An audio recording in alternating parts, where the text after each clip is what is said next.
you from the scourge of drugs.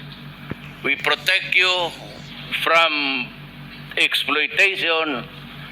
At sinasabi namin, ako ngayon, galit ako, papatay ako ng tao pag ginalaw ninyo yung kabataan namin. Kasi kayo ang magiging mayor, presidente bukas. Ngayon, dapat pala ngayon, gagwardyahan ko na kayo. Talagang mahigpit ako. At sabi nga nila, pumapatay daw ako ng tao. Talagang pumapatay ako ng tao pag ginalaw ninyo ang mga anak namin. You know?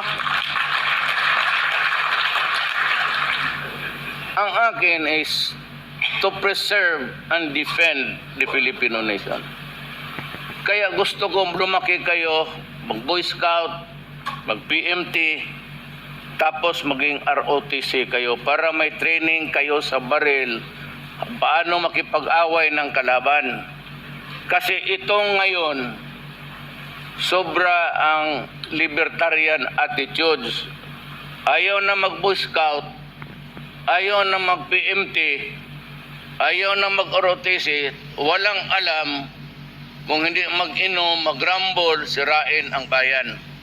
At pumapasok ng droga. Alam mo ba,